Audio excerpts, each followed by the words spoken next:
Galing kami kanina sa All Wings, tapos bumili na kami ng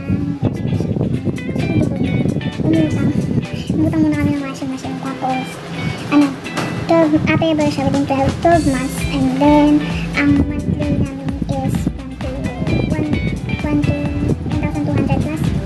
Tapos ang ano niya, bali ang kanyang tubo nasa 1,300 din, 1 to 1,200 plus yung tubo niya sa ano, home credit. Tapos ano pa ba, yun lang, mag-unboxing tayo.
Midea top load automatic automatic washing machine.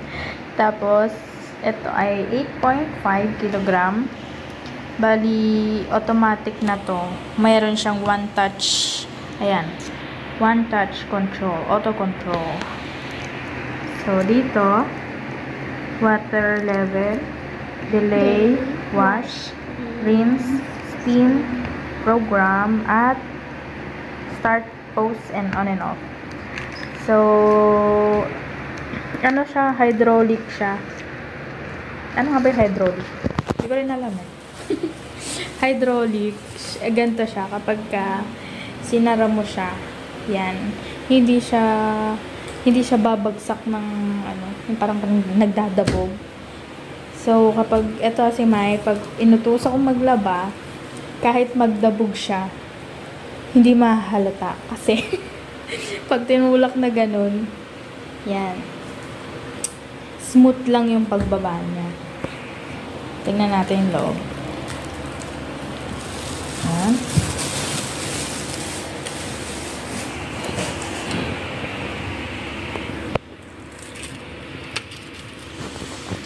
Ito, may user manual siya. So, magbabasa ako ng user manual mamaya.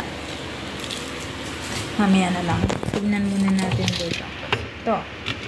Meron siyang, itong hose na to para sa, ano, sa tubig.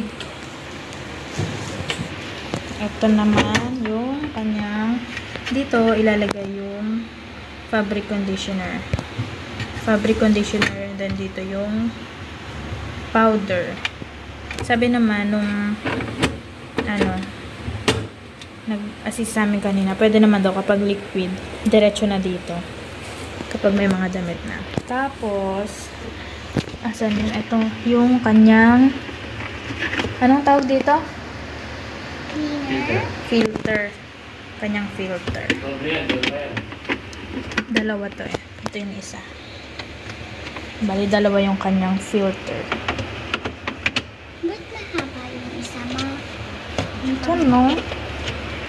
Ayan, medyo ganyan siya.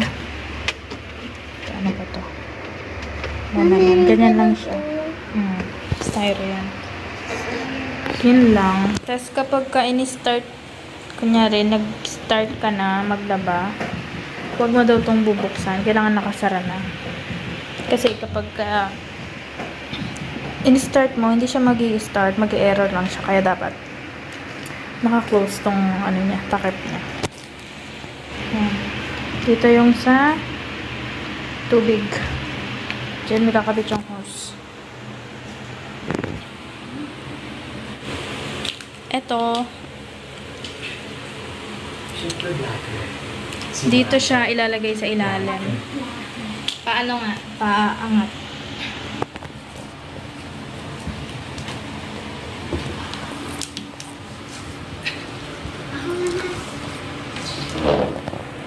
Ganyan mo dyan. Ganyan. Ganyan. Ganito ang kabit niya pagkabit. Huwag makita yung pinatunan mo. Yan. Okay. Nakabit na. Yan siya. Kapag ganyan. At tapos dito yung lalagay ng tornilyo.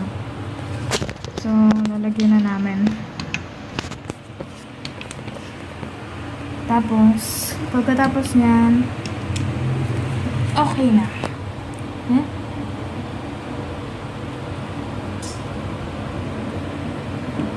Para saan yan? Para hindi pasukin ng daga.